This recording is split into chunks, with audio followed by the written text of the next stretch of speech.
If you were to walk down the street right now, I want you to look at this.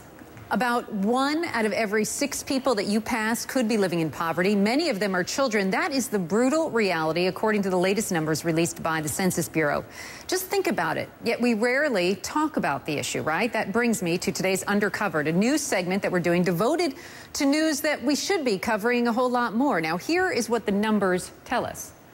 There you go. Last year, the nation's poverty rate was more than 15%. That's nearly 1% higher than in 2009. That may not seem like a big increase until you actually consider this. More than 46 million people lived in poverty last year. That is the highest number in 52 years. We're talking about more and more of your family members, your friends, your coworkers just struggling to survive. Now, what's the most heartbreaking is how this has actually devastated the children. Watch this. About 1 in every 5 children under 18 live in poverty, okay? There you go. The poverty rate for them is 22%. I want to point out that's higher than the nation's overall rate. And the rate for African American children is nearly 40%, 39.2%. And for Hispanic children, more than 1/3 live in poverty. And we are just scratching the surface here. To talk much more about this, Tavis Smiley, the editor of the ebook Too Important to Fail, Saving America's Boys. Tavis joins us now from New York. Hi, Tavis. You and Cornel West launched this poverty tour last month, a road trip that's really a reminder to us of the growing issue of poverty here at home. What's most striking to you about these latest numbers that we just looked at?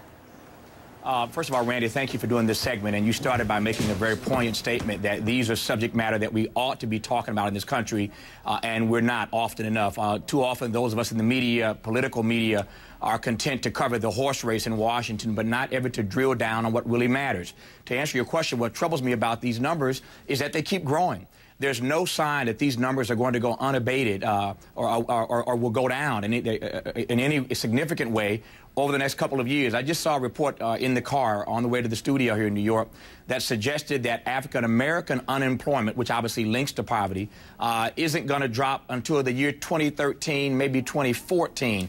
That's a long time to go with numbers increasing every month, every quarter. And so the striking part, to answer your question, is that these numbers keep growing, and when are they going to be abated? Yeah. And what would you say is happening to the middle class? When you look at these numbers, I mean, I've heard some people describe it as society is almost taking the shape of an hourglass. What's happening is that the new poor are the former middle class. I get so, quite frankly, sick and tired of politicians talking all the time about and to the middle class, as if somehow the middle class is the same now as it was 10 or 12 years ago. Let's be clear about this. The new poor, as I said a moment ago, are the former middle class. Those numbers you just laid out make the case very clearly. More and more Americans of every race and color and creed and ethnicity are falling into the ranks of the poor every single day. So at some point, politicians have got to stop being afraid to say the word poor, to talk about poverty in this country. We can discuss everything else in Washington, but never get serious about a conversation about how we eradicate poverty in this country. Well, here's the bottom line. If the middle class, who politicians think that their polls suggest are the folk they should be talking to, the folk they should be referencing, if the middle class continues to fall more and more into the ranks of the poor, at some point, we got to move beyond trying to placate or talk about the middle class and really talk about what's happening in America, and that is poverty. And Tavis, when you talk about the president's job plan, we know that it tackles extending unemployment benefits. And if you look at what the Census Bureau says, unemployment insurance helped keep 3.2 million people out of poverty in 2010. So how significant, how important is this? I think his jobs bill is important. I think he should have gotten around this a bit earlier, obviously. And I don't think any American disagrees with that. They were late getting to this issue.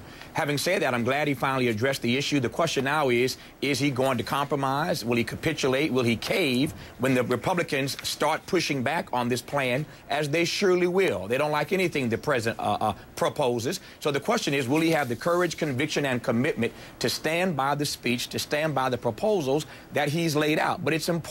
Now, having said that, I don't think personally, with all due respect to the president and the plan, that it's big enough. I don't think the plan, the scale of the plan, fits the size of the problem. And that's the real issue for me. We got to get serious about this, and I'm glad that we're starting somewhere, even though it's a little bit late, but I wish the plan personally were bigger, particularly when you consider that the deficit reduction plan passed this summer, that plan didn't have any new taxes on the rich or the lucky, didn't close a single corporate loophole, didn't extend unemployment benefits in any way, which this new plan thankfully does call for. But the question is, will the president and those who support this plan stick by it, or will they get pushed against the wall again by Republicans? And so just very quickly here, you may not have the answer, but how do we get beyond these numbers? How do we pull this country out of poverty?